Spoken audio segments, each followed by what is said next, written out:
The porcelain in blue. Before the dawn remembered how to gild the waking sky, a willow brushed the silver stream where sleeping echoes flew. The morning wore a veil of mist too delicate to name, as I unfolded quiet light before the porcelain in blue. Its whiteness gathered morning like untouched winter snow, while cobalt wandered softly through a garden dressed in white. Peonies leaned into the silence where forgotten seasons grew, as though they had been blooming since the first breath of light. The rivers curved with effortless and unremembered grace. Their winding paths persuaded time to wander slow. Each contour held a secret no spoken word could trace. Each gentle line recalled a place my heart had longed to know. The rain rehearsed its lullaby on weathered temple stone. Silver droplets deepened every shade beneath the moon. The longer that I watched, the less I trusted what I knew. Was the sky learning from the blue, or blue becoming dawn? I feared the smallest breath might disturb such quiet air, or wake the fragile stillness resting underneath the light. So even my own heartbeat softened in its place, as if wonder itself had asked me to remain polite. They said the rarest colors bloom where patience meets the flame, where beauty learns endurance through the passing of the years. A shade not born from fortune, nor remembered by a name, but created through the storms, the silence, and the tears. I returned through countless seasons to see if it had changed. The blossoms still remembered where the gentle rivers ran. The blue remained untouched by every wandering age, as though forever had been written before time began. They praised the harmony of blossom, curve, and endless blue. They spoke of gifted hands that captured something rare. I only knew no masterpiece could hold my gaze so long, unless a hidden story was quietly breathing there. For love is never pigment, nor the silence of a page, nor every flawless contour that persuades the eye to stay. Love is the hidden meaning every beautiful thing protects, the unseen truth that time can never wash away. Then morning gathered up the mist. The rain withdrew its veil. The blossoms stirred. The rivers breathed. The blue opened its eyes. Only then did I understand.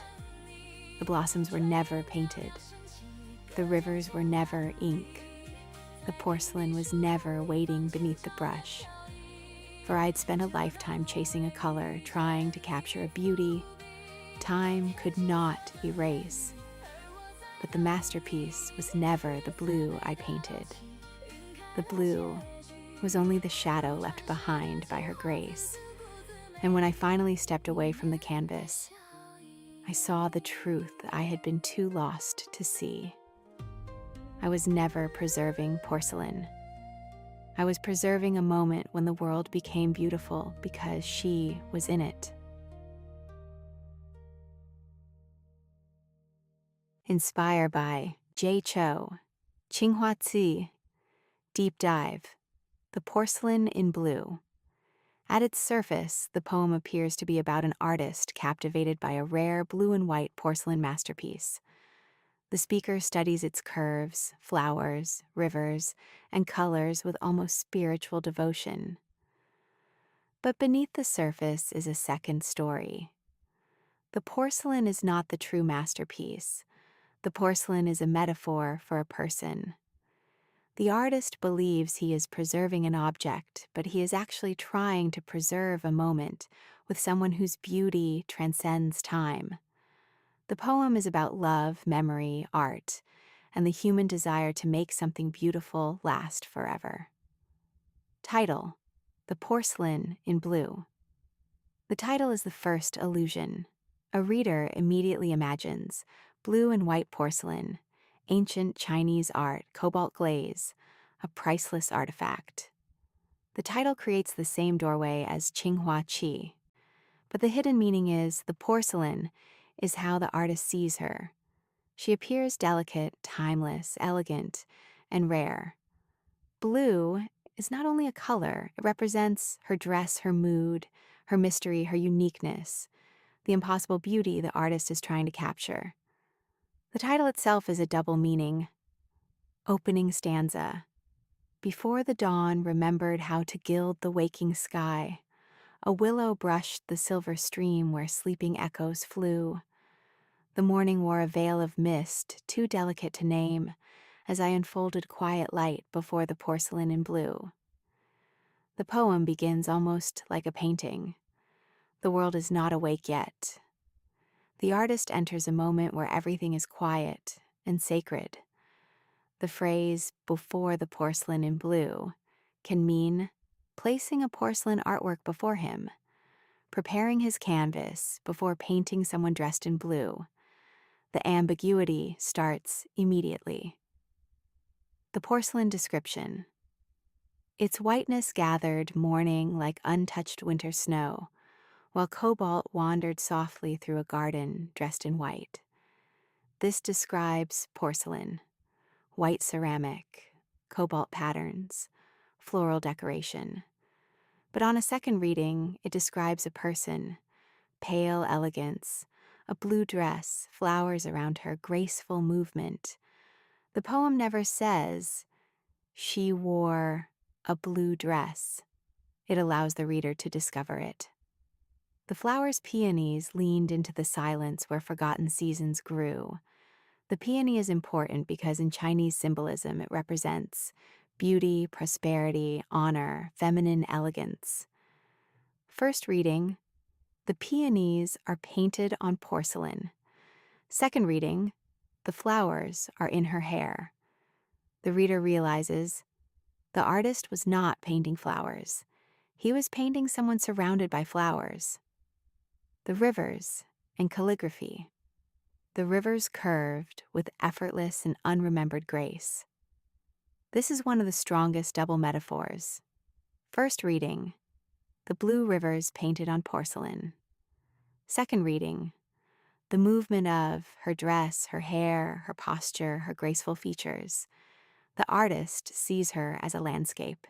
She is not just a person. She is a world. The rain. The rain rehearsed its lullaby on weathered temple stone. The rain represents patience. In the original inspiration of Qinghua, rain symbolizes waiting. The famous idea, the sky waits for misty rain, and I wait for you. Rain is something that cannot be rushed, just like love, art, beauty, understanding someone deeply. The artist cannot force the masterpiece. He must wait. The blue. Was the sky learning from the blue, or blue becoming dawn? This is one of the philosophical lines. Normally we think, the sky creates the color blue, but the poem reverses it. Maybe the blue is so beautiful that even the sky is trying to imitate it, meaning the person is not beautiful because they resemble the world. The world becomes beautiful because of them. The artist's obsession. I returned through countless seasons to see if it had changed. This is where the love becomes clear. An object can remain unchanged. A person cannot. But the artist believes he is protecting something eternal. The deeper meaning, he is trying to preserve a memory before time takes it away. This is why art exists. Humans create because we cannot stop time. The philosophical heart for love is never pigment, nor the silence of a page, nor every flawless contour that persuades the eye to stay. This is the poem telling us love is not appearance, not the blue dress, the flowers, the painting, the beauty. Those are only the surface. The real masterpiece is the soul behind them, the revelation. The blue opened its eyes. This is the turning point. The reader suddenly realizes an object cannot open its eyes. The porcelain was alive all along, Every previous image changes: the flowers, the rivers, the blue, the stillness. They were describing a person. The final meaning: I was never preserving porcelain. I was preserving a moment when the world became beautiful because she was in it. This is the emotional heart of the poem. The artist thought, I am saving her beauty. But the truth, her presence created the beauty. The painting was not valuable because of the artist. The artist was inspired because of her. On the overall theme, The Porcelain in Blue is about the human desire to freeze a perfect moment before it disappears. It asks, why do we create art? Why do we take photographs? Why do we write poems? Why do we remember certain people forever? Because sometimes someone enters our life and changes our perception of the entire world. They are not just part of the painting. They are the reason we learned how to see. The most powerful aspect of this poem is that the second reading becomes a different poem. The first reading is about appreciating beauty. The second reading is about realizing that beauty was never an object. It was someone who made the world feel timeless.